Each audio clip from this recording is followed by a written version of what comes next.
So hi everyone, welcome to another video. Friends, in this video we are going to read a very well known and famous poem Paradise Lost written by John Milton. Okay, बात कर लेते हैं इसकी publishing year की. तो friends, इसको publish किया गया 1667 में. क्लियर. और जो कंपोज किया गया जॉन मिल्टन द्वारा, इसको 1658 से लेकर 1665 तक. क्लियर. तो बात कर लेते हैं पोएम की कुछ बैकग्राउंड की.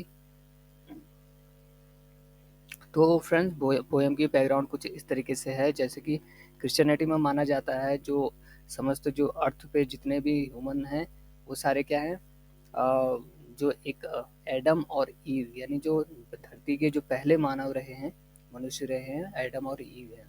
क्लियर. तो इसके पीछे एक स्टोरी है, और स्टोरी कुछ इस तरीके की है जैसे कि बाइबल में माना जाता है कि जो गॉड हैं, यानी उन्होंने जो ईश्वर हैं, ईश्वर ने जो एक गार्डन ऑफ ईडन करके एक बगीचे की जो क्या है निर्माण किया. और उस बगीचे में एक अपने जैसा दिखने वाला, एक अपने जैसा जिसको जो अमर था, यानी जो मर भी नहीं सकता था, कभी उसकी डेथ नहीं हो सकती थी, उस तरीके से जो क्या है इंसान बनाया. क्लियर. और उसको वहाँ पे सारी सुविधाएं उन लोग जो ईश्वर है, ईश्वर ने दी. और लेकिन उसको एक चीज़ कहा यहाँ पे क्लियरली कि आपको इस जो गार्डन है, यानी जो बगीचा है, इसमें एक पेड़ है और उस पेड़ पे एक फल लगा हुआ है, उस फल को आपको कभी भी नहीं टेस्ट करना है.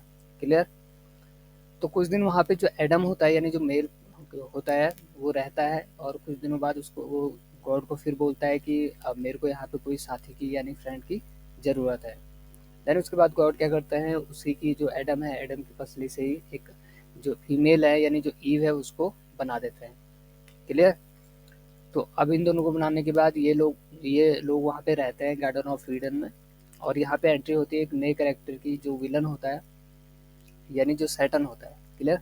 जो सैटन होता है उसको पता लगता है कि जो गॉड है उन्होंने एक गार्डन बना रखा है जहाँ पे दो लोग उन्होंने रखे हैं. और वहाँ पे एक फल है जो इसको प्रोहिबिट किया गया है गॉड के द्वारा, यानी मना किया, निषेध किया गया है खाने के लिए. तो फिर वो क्या करता है, वो गार्डन ऑफ ईडन में जाता है और जो ईव होती है उसको सेड्यूस कर लेता है कि आप इस फ्रूट को टेस्ट करिए. देन जैसे ही जो ईव होती है वो उस फ्रूट को टेस्ट करती है. और यानी जो गॉड की, जो ईश्वर की जो एक आज्ञा थी, आज्ञा को नहीं मानना, उसका उल्लंघन उसने किया. जैसे ही एडम देखता है कि इसने इस फ्रूट को खा लिया, यानी टेस्ट कर लिया, देन अब उसको, एडम को ऐसा लगता है कि अब जो गॉड जो है पनिशमेंट देंगे और फिर मैं यहाँ पे अकेला रह जाऊँगा. तो इसीलिए जो एडम है वो भी उस फ्रूट को खा लेता है, यानी उसको टेस्ट कर लेता है. देन उसके बाद गॉड क्या है, उन दोनों को पनिशमेंट के तौर पे अर्थ पे भेज देते हैं.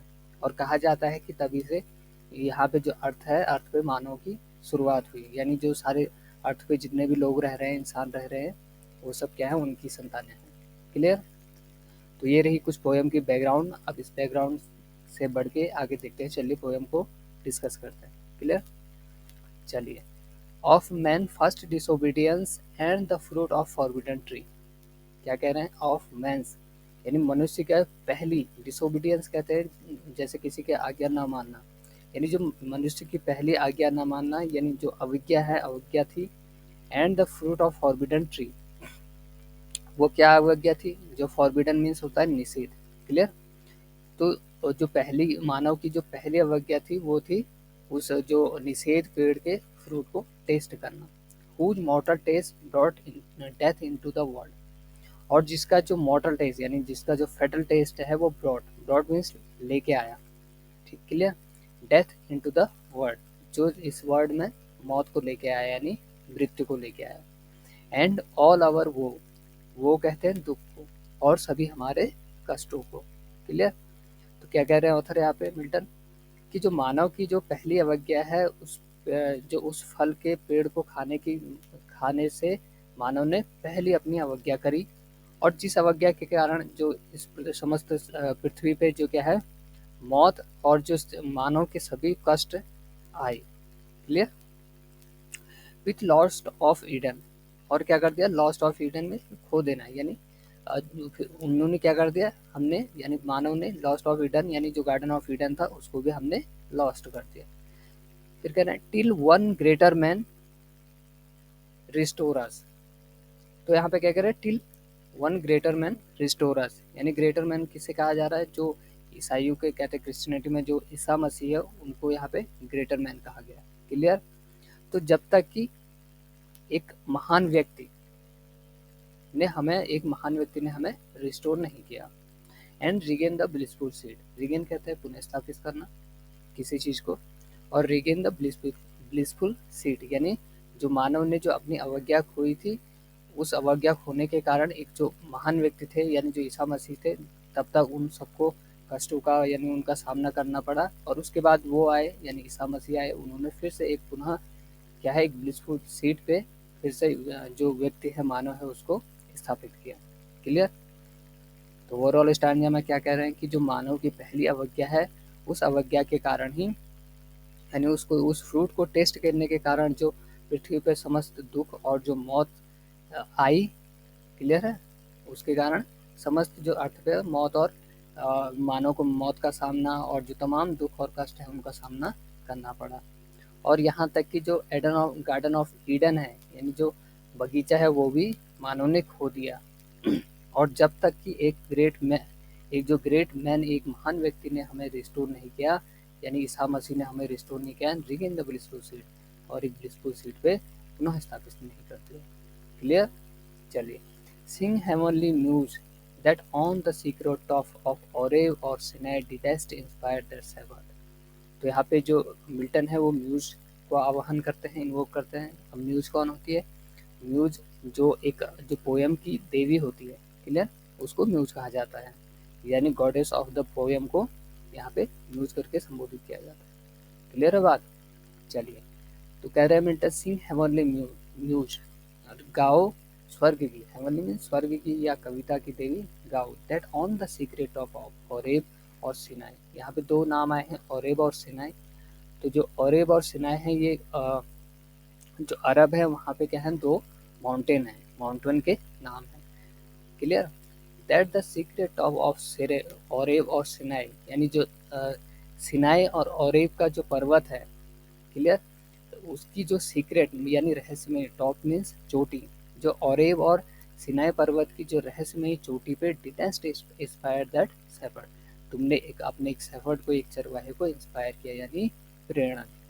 अब यहाँ पे शेफर्ड किसके लिए कहा जा रहा है? शेफर्ड कहा जा रहा है फ्रेंड्स जो ईसाइयों के जो एक अनुयायी थे, यानी जो पहले जो धर्म संस्थापक, शायद आई थिंक मैं रॉन्ग भी हो सकता हूँ तो आप करेक्ट कर लीजिएगा। तो एक हजरत मूसा करके वहाँ पे एक हुए, जो हजरत मूसा को जो ज्ञान की प्राप्ति हुई वो कहाँ पे हुई? ओरेब और सिनाई पर्वत की चोटी पे हुई, ऐसा कहा जाता है यहूदी धर्म में। क्लियर। तो तुमने जो क्या कह रहा है कि यानी जो हेवनली म्यूज यानी गाओ स्वर्ग की देवी, तुमने तो जो सीक्रेट टॉप है यानी जो ओरेब और सिनाई पर्वत की जो रहस्यमय चोटी पे जो हजरत मूसा को तुमने इंस्पायर किया यानी उनको प्रेरणा दी, और उसी प्रेरणा से लेके हु फर्स्ट, और जिन्होंने उस प्रेरणा यानी उस ज्ञान को लेके who first taught the chosen seed. अब यहाँ पे चूजन सीड एक फ्रेज यूज हुआ है। तो चूजन सीड किसके लिए यूज हुआ है? चूजन सीड यूज हुआ है यहाँ पे जो इजरायली लोग हैं यानी जो यहूदी धर्म को मानने वाले लोग हैं यानी जूज जो पीपल है उनके लिए यहाँ पे चूजन सीड का यूज किया गया है। यानी क्या कह रहे होता कि who first taught the chosen seed, यानी जो तुमने अपना पहला उपदेश दिया, यानी जो हजरत मूसा ने है उन्होंने अपना पहला उपदेश दिया किसको? जो चूजन सीड यानी जो यहूदी धर्म के अनुयायी है, उन अनुयायियों को तुमने अपना पहला पाठ पढ़ाया। क्लियर बात। Okay. In the beginning how the heavens and earth rose out of chaos. यहाँ पे एक वर्ड आया है फ्रेंड, केओस। केओस होती है यानी अव्यवस्था। क्लियर। जैसे कहीं पे कोई भी चीज़ है जहाँ पे कोई ढंग की चीज़ नहीं रखी हुई, अलग रखी हुई हो, और तो कियोस कह रहे हैं जैसे जिस टाइम में ब्रह्मांड की रचना नहीं हुई थी तो उस टाइम में क्या था, सब अलग अलग एलिमेंट थे, कहीं पे सागर हो रहा है, कहाँ पे आ गया, या इस टाइप की जो व्यवस्था थी उस टाइम में अव्यवस्था टाइप की थी। क्लियर। और इन द बिगिनिंग, और शुरुआत में तुमने क्या बताया? शुरुआत में how the heaven and earth rose out of chaos, कि शुरुआत में जो एक अव्यवस्था थी उस अव्यवस्था से कैसे उस अव्यवस्था के बाद जो क्या है हेवन यानी स्वर्ग और जो अर्थ है यानी जो पृथ्वी है उसकी रचना हुई यानी उसको बनाया गया। और इफ सियोन हिल, उसके बाद क्या कह रहे हैं, और इफ सियोन हिल, सियोन हिल यहाँ पे एक पर्वत का नाम है, ओके, एक माउंटेन का नाम है। तो और इफ सियोन हिल डिलाइट मीन पसंद, दी मीन तुम्हें, और मो मीन ज़्यादा, यानी तुम्हें तो जो सियोन पर्वत है वो तुम्हें बहुत अधिक प्रिय है यानी पसंद है। एंड सिलोवाज ब्रुक, सिलोवाज क्या है, एक सिलोवा एक नदी है, ओके, और ब्रुक में झरना, दैट फॉलोड, जो सिलोवा का जो झरना है और जो बहता है, first by the Oracle of God. क्या कह रहे हैं यहाँ पे, कि शुरुआत में तुमने बताया कि किस तरीके से जो क्या है एक अव्यवस्था थी, उस अव्यवस्था से जो स्वर्ग और जो धरती का निर्माण हुआ। और तुम्हें तो जो सियोन हिल है, जो सियोन की पहाड़ी है वो तुम्हें ज़्यादा पसंद है, और जो सिलोवा का जो झरना है, और वो जो झरना है वो बहता है fast by the Oracle of God, यानी ओरेकल ऑफ गॉड एक जगह है फ्रेंड, जेरूसलम, वहाँ पे जो गॉड है उनके टेम्पल हैं, तो उनके साथ साथ एक जो झरना है सिलोवा नदी है वो बहती है, उसी का यहाँ पे जिक्र हुआ है। क्लियर। तो तुम्हें तो सियोन हिल की पहाड़, सियोन हिल पसंद है, और जो तुम्हारे जो सिलोवा नदी का जो झरना है जो ओरेकल ऑफ गॉड यानी जो गॉड के टेम्पल ऑफ गॉड के साथ साथ बहता है, तुम्हें वो तो प्रिय है। क्लियर। फिर है, I then invoke thy aid to my adventurous song. क्या कह रहे हैं, और मैं जो तुम्हें इन्वोक यानी तुम्हारा आह्वान या तुमसे प्रार्थना करता हूँ, thy aid to my adventurous song, यानी जो मेरा एक जो साहसिक गीत मैं लिखने जा रहा हूँ, क्या लिखने जा रहा हूँ, वो साहसिक सॉन्ग क्या है, वो है ग्रेट, वो है ग्रेट एपिक पैराडाइज लॉस्ट, उसकी बात यहाँ पे हो रही है। यानी मिल्टन कह रहे हैं मैं एक ऐसा सॉन्ग लिखने जा रहा हूँ, एक ऐसा एपिक लिखने जा रहा हूँ कि जो बहुत ही महान है, और उस महान जो मैं सॉन्ग लिखने जा रहा हूँ उसके लिए मुझे तुम्हारी क्या चाहिए, एड, एड मीन्स मदद या सहायता, उसके लिए मुझे तुम्हारी सहायता चाहिए। Clear. That with no middle flight indeed to soar about the Aonian mount, यानी ओनियन माउंट एक ओनियन पर्वत है। क्लियर। और क्या कह रहा है कि यहाँ तक कि जो with no middle flight indeed to soar about the Aonian mount, और जो मैं जो ये एडवेंचरस सॉन्ग लिखने जा रहा हूँ यानी जो पैराडाइज लॉस्ट को लिखने जा रहा हूँ, इसकी जो विषय वस्तु है, clear, that no middle flight in that to soar, इसकी जो विषय वस्तु है यानी जो इसकी जो भी इसकी थीम है, सब्जेक्ट है, वो क्या है, अबाउट मीन्स उससे भी ऊपर, जो अनियन माउंट है उससे भी बहुत बड़ा है। वाइल इट परस्यूड, और यहाँ तक कि things unattempted yet in prose और राइम, और यहाँ तक कि जो इसकी विषय वस्तु है वो क्या है, अनियन माउंट से भी ऊपर है, और यहाँ तक किसी भी पोएट ने, अनअटेम्प्टेड मीन्स जो जो कभी अटेम्प्ट नहीं किया गया हो, जहाँ तक कोई पहुँचा ही ना हो, यहाँ तक कि जो कोई भी कवि है यानी जो कोई भी पोएट है, अनअटेम्प्टेड, उसने कभी भी अटेम्प्ट नहीं किया हो इस टाइप की जो क्वालिटी है, विषय वस्तु है जो मेरे सॉन्ग की यानी पैराडाइज लॉस्ट की, येट इन प्रोज और राइम, यानी न ही गद्य में और न ही पद्य में किसी ने उसको अटेम्प्ट नहीं किया है, यानी अभी तक क्या है, मेरी जो विषय वस्तु है अनियन माउंट से भी ऊपर है, और यहाँ तक कि ऐसी विषय वस्तु है कि किसी ने उसको प्रोज में भी अभी अटेम्प्ट नहीं किया है, और न ही राइम में, यानी न गद्य में और न पद्य में। क्लियर है बात। चलिए बढ़ते हैं नेक्स्ट स्टेंजा पे।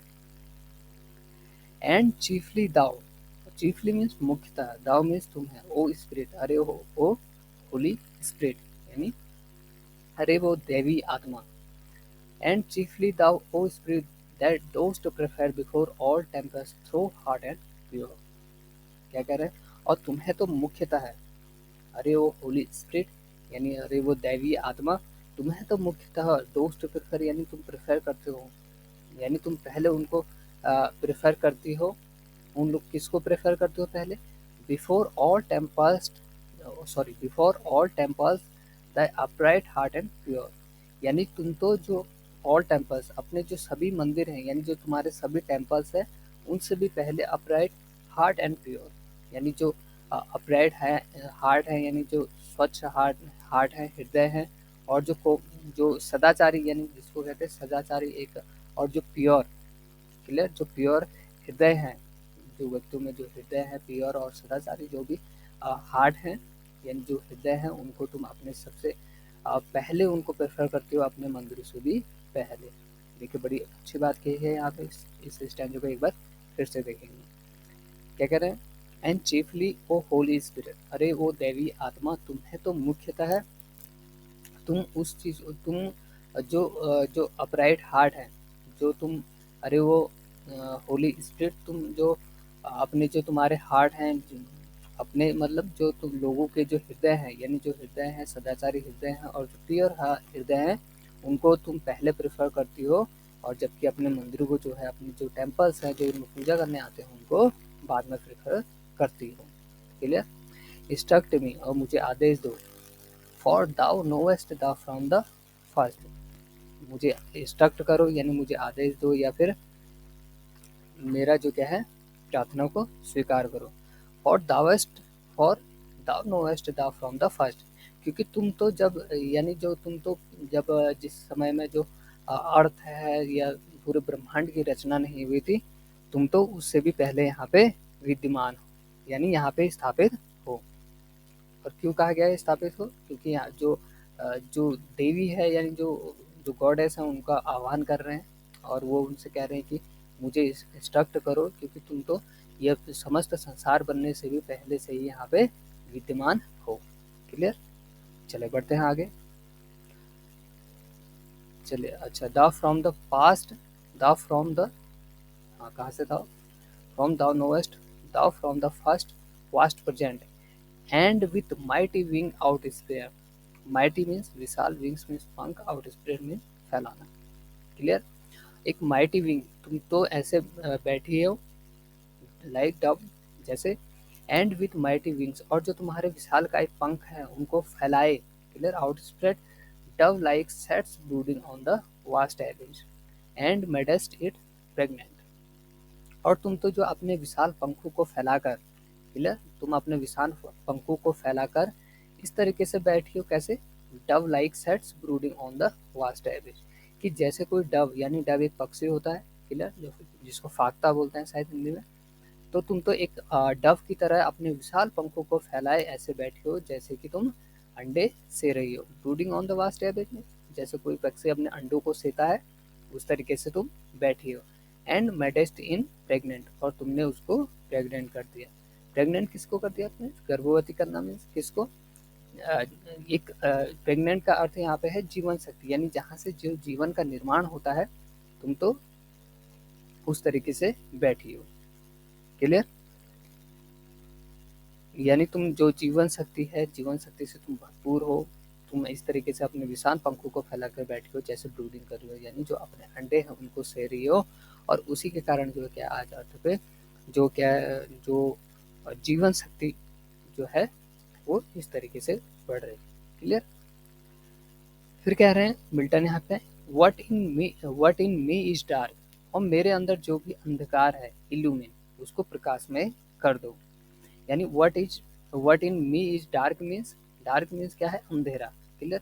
लेकिन यहाँ पे डार्क किस चीज़ की डार्क की बात हो रही है, किस चीज़ के अंधेरे की बात हो रही है? तो वो हो रही है इग्नोरेंस की फ्रेंड, यानी जो हमारे अंदर जो अज्ञानता है, उसका जो अंधेरा मेरे अंदर है उसको इल्यूमिन कर दो। इल्यूमिन मीन्स प्रकाशमय कर दो। तो बड़ी अच्छी बात बोल रहे हैं यहाँ पे पोएट, कि जो मेरे अंदर जो भी जो अज्ञान का जो अंधेरा मेरे अंदर है उसको तुम प्रकाशमय कर दो। ठीक है? What is low rise and support, और जो मेरे अंदर लो है यानी जो मेरे अंदर निम्न है यानी जो तुच्छ है उसको राइज कर दो, मीन्स उठा दो।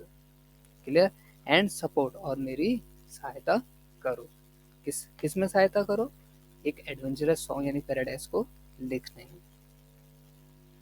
चलिए इसके बाद आ जाते हैं नेक्स्ट स्टेंजा पे। कह रहे हैं that to the height of this great argument, that to the height of great argument I may assert eternal providence and justify the way of God to men, यानी क्या कह रहा है? मुझे इस ऊंचाई तक ले जाओ, यानी that height of this great argument means जो मैं ये ग्रेट आर्गुमेंट यानी जो आर्गुमेंट लिखने वाला हूँ, यानी जो आर्गुमेंट कह रहे हैं यहाँ पे, जो जो विषय वस्तु है, जो सब्जेक्ट है, जो पैराडाइज लॉस्ट इतना महान जो ग्रेट एपिक है, उसका जो आर्गुमेंट है, मुझे इस ऊंचाई पे ले जाओ, इस हाइट तक ले जाओ कि कि मैं जो ये ग्रेट आर्गुमेंट है इसको लिख सकूं। क्लियर, यानी उसकी व्याख्या कर सकूं। I may assert eternal providence and justify the way of God to man. I may assert means कर सकूं, एटर्नल प्रोविडेंस की जो गुणगान है, यानी जो मैं ईश्वर का गुणगान है, यानी जो ईश्वर ने हम लोगों के लिए जो भी किया गया है, जो ईश्वर करते हैं सब लोगों के लिए। ईश्वर तो हमेशा अच्छा ही करते हैं, लेकिन कभी कभार हम लोगों को लगता है कि ईश्वर हमारे लिए बुरा करते हैं। जैसे हमारे पे कोई दुख आ जाती है, परेशानी आ जाती है, हम सोचते हैं कि यार ईश्वर मेरे साथ गलत कर रहे हैं या मेरी नहीं सुन रहे कई बारी। तो ऐसा नहीं होता है। जो गॉड है वो उनने हमेशा हर किसी के लिए एक अच्छा प्लान बनाया होता है, और उसी के अनुसार जो भी कष्ट आते हैं, दुख आते हैं मनुष्य के जीवन में, वो उनको झेलने पड़ते हैं, और लेकिन उसका जो बाद में रिजल्ट आउटपुट जो उसका आता है वो अच्छा आता है। तो जो मिल्टन यहाँ पे कह रहे हैं कि आई मे असर्ट इटर्नल प्रोविडेंस, कि मैं ईश्वर ने जो भी मनुष्य के लिए किया है मैं उसका गुणगान कर सकूं। क्लियर, जो भी ईश्वर ने मनुष्य के लिए किया है और उनको बनाया है किस तरीके से जो भी है, मैं उसका गुणगान कर सकूं, यानी उसकी एक व्याख्या कर सकूं। And justifies ways of God to man. Justifies में न्यायपूर्ण, द वेज में न्यायपूर्ण तौर तरीके से, ऑफ गॉड टू मैन, यानी जो मनुष्य का जो भगवान के प्रति एक न्यायपूर्ण तरीके से जो भी तौर तरीके हैं, यानी किसका, मैं उनका गुणगान कर सकूँ ईश्वर का एक न्यायपूर्ण तरीके से, जो गॉड ने जो भी किया है उसकी व्याख्या कर सकूँ, और एक जो गॉड टू मैन, जो मनुष्य का भगवान के प्रति जो भी कर्तव्य है उनका कर सकूँ। क्लियर, जो उनके कर्तव्य हैं, जो भी मनुष्य के जो भी कर्तव्य हैं, यानी गॉड ने, ईश्वर ने उनके लिए जो कुछ भी किया है उसका बखान कर सके और हमेशा गॉड के लिए एक लॉयल रहें। क्लियर, तो आज आज का लेक्चर यहीं पे खत्म होता है। आई होप आपको पोएम पसंद आई हो। अगर पसंद आई हो तो कमेंट करिए, लाइक करिए और चैनल को सब्सक्राइब करिए, और अपना फीडबैक कमेंट बॉक्स के माध्यम से ज़रूर देते रहें।